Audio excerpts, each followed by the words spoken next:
What's up guys, Mike here, the Detroit Borg, with a look at the iPhone 5 versus the iPhone 4S. We're going to take a look at the speed and performance to see what this A6 processor does to improve the performance over the iPhone 4S. Now, Apple is claiming that the iPhone 5 has twice the processing power and graphics of the iPhone 4S, and that's thanks largely to the new A6 processor, which is a dual-core chip running at 1.3 GHz. The 4S has the A5 processor, which is also a dual-core chip, but running at only 800 MHz. The iPhone 5 also has double the RAM at 1 GB. So in this video, I'm going to run through some synthetic benchmarks to give us some data points to compare the phones to, and then we'll run some real-world tests to see how those specs translate to the first-hand experience. Now, both these phones are virtual clones of each other, both running iOS 6 with the same apps and settings. Before I proceed, I just want to show you that I've closed down all the suspended and background apps. I also want to jump to my Safari settings to make sure that the cache and cookies have been cleared, and so that no preloaded content skews my results. I'm also setting the browser to private browsing to prevent it from caching data during the test. That will also explain the dark UI color. Now, for the power cycle test, both phones shut down at exactly the same time, but the iPhone 5 is substantially quicker at boot up. So you can see I can start using my iPhone 5 while the 4S is still loading. For our first benchmarks, we're going to check out Geekbench, which will measure the overall hardware performance of each device. It also reveals some of the system specs which Apple otherwise does not share, such as the CPU clock speeds. Since Apple claimed we would see twice the speed and performance, it makes sense to see double the score here. But we're actually seeing triple the score, and that's thanks largely to the added RAM, which is also faster RAM than the 4S. Apple also claims twice the graphics performance, so the best way to test that is to look at the GL benchmark scores. Now, there are plenty of tests to run here, but I'm going to start with just 3 of them. Now, the on-screen tests look about the same, averaging about 60 frames per second, but the off-screen tests show performance doubled from the 4S, revealing the potential of the new 3-core GPU housed in the A6 chip. For my third test, I'm going to use SunSpider to test the Java rendering and performance of Safari, which should give us a good idea of how quickly Safari on the iPhone 5 can load Java for websites. And once again, we're seeing double the performance gains here, with the iPhone 5 completing the test in less than 950 milliseconds, while the iPhone 4S took about 1800 milliseconds. So we should see quicker load times, and we'll test that out.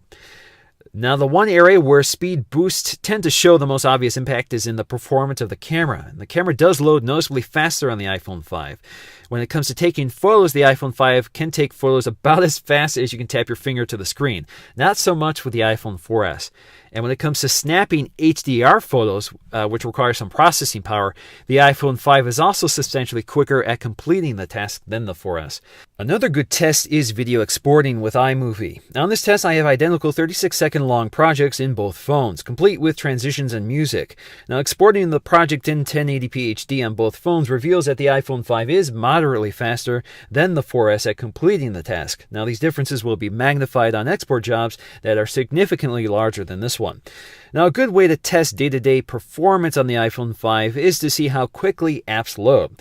The 4S has never been accused of being a slow phone, even with iOS 6, so the performance gains appear to be minimal. So if we launch apps side by side, you can see that the iPhone 5 is faster than the 4S, which makes the iPhone 5 feel quicker, although the overall differences appear to be minimal.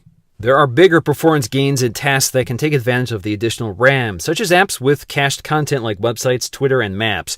The iPhone 5 is less bogged down than the 4S when it comes to apps that use infinite scrolling.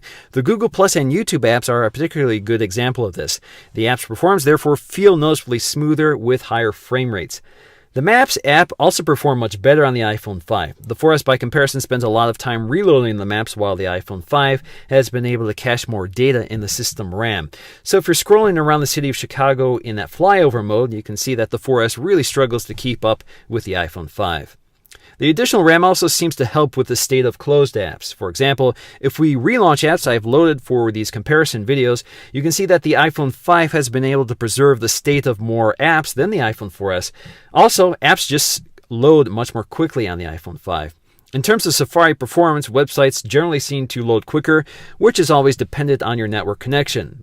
But the real performance gains are revealed in the caching of data. For example, we can jump back and forward to our previous pages more quickly, while the iPhone 4S has to spend more time reloading the data. Games also load more quickly on the iPhone 5, but performance overall feels about the same, at least with the games currently available, even for games like Wild Blood, which are optimized for the iPhone 5 screen size. Looking closely doesn't really reveal anything significant in terms of improved detail, highlighting, aliasing, or smoother frame rates. Both phones look excellent, but the iPhone 5's larger and better screen quality definitely make it a better gaming option. Overall, the iPhone 5 is noticeably faster, but the 4S is hardly a slow phone. The real gains seem to be in the system RAM, which does contribute to improved day-to-day performance of the OS and apps. So that's going to do for me, guys, in this video. Thanks for watching, and I'll see you again in the next one.